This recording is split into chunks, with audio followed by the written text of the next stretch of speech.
what is up today? Yes, another video brought to you by, you know me.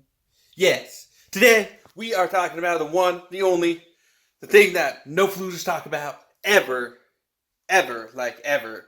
But yeah, you know what they're talking about, right? But you don't. But you do, but because they don't mention it. But you do, but you don't, you know? Like the guy on Harry Potter, like that like dark dude, like nobody like says his name or he like comes after you or whatever. Yeah, like nobody talks about it. So like yeah, today we're gonna talk about that because I think it's an important thing. It's like a beautiful thing. It's like a point. Yeah. The point that every flutist should know. And we're gonna talk about it today. Because nobody talks about it, but they know about it. But not everybody knows about it because nobody talks about it. Anyway, hope you liked the video. Make sure you subscribe at the end. Do, do, do, do, do.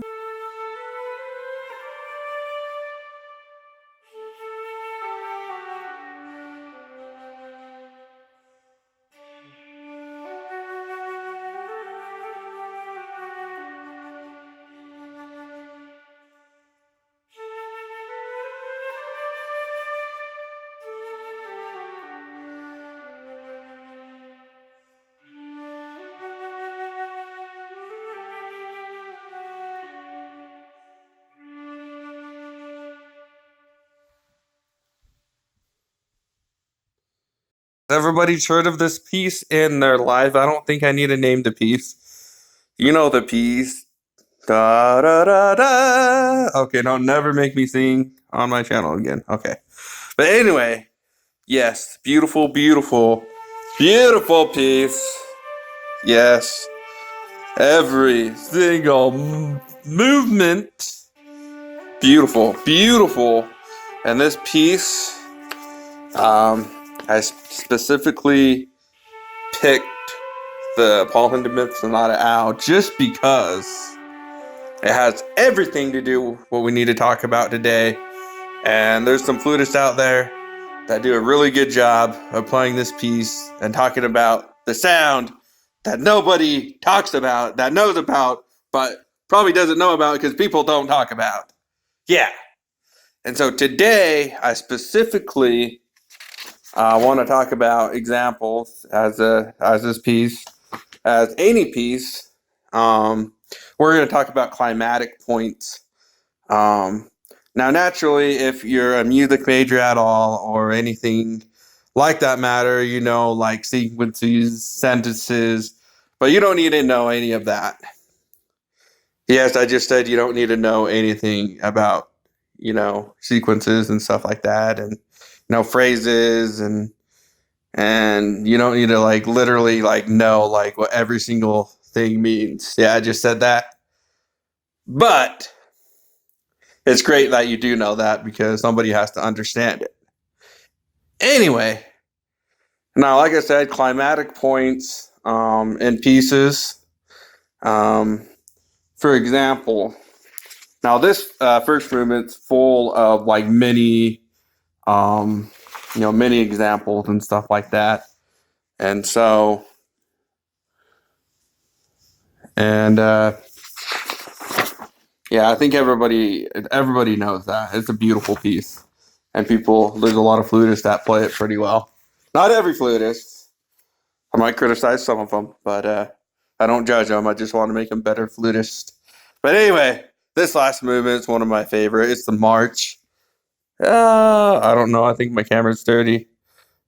I apologize. Oh no, it's not. No, it's not. I'm just out of focus. But you see this last movement kills me sometimes because some flutists just like they do a really good job, like articulation all the way through, and then the last couple measures just kill me because that is the major climatic point of the entire all the movements. So if you're a flutist playing all the movements, you want to make sure, especially this, double F, it has a crescendo. It's got to be different. It's got to be unique the way you hit it. It's got to be the energy, the light of the piece. Now, Now, like I said, we're talking about the first movement a lot because you have little climatic points in most of the sequences there, especially if you drag it out more.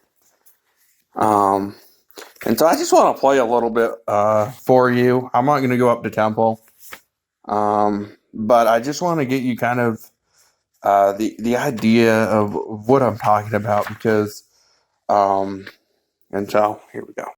Okay. So, like I said, I'm going to play a little bit, but the thing is, I said you don't have to be like a music major to pick out some of these points here. And so you can first of all play it. I mean, you don't really have to think of it right off the bat. But once you know what it sounds like, I think it's pretty easy to know where some of these points are. And like, especially if it's crescendo or decrescendo. And as you sing, like as you think of it or sing the notes in your head, you'll hear you'll be able to pinpoint those locations where if you just hang on like certain spots or just give it a little bit more emphasis, that it's going to sound a lot better. And like I said, that first movement's really, really good. Now this last movement's really fast. You can make it sound super, but there's more velocity to the tone and sound, if anything. And so at the end, like I said, you got to make it big. You got to make it. It's just like one of those. It's not like a dying ending. It's not where the climatic, the biggest things in the middle of the piece, like some pieces. And I'd say probably a lot of the last movements, especially, kind of have a big ending. And like I said, you got to make it different. You got to make it, you got to have the velocity there, and it's got to be different than the entire piece because this is and you got to have the velocity there.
Thanks for watching, guys. If you like the video, please hit subscribe. And even if you you like the video, so hit subscribe, support me. Yeah, I'll be back for more. Yep. This is like, the cream of the crop, the surface stuff. And I'm not done with this. I'm not done with this topic. So hit subscribe, follow, whatever. Anyway, we'll see you in the next video. Bye-bye. Hey. I told you we'd talk about a thing. And now there's only 6 left. Oh. No.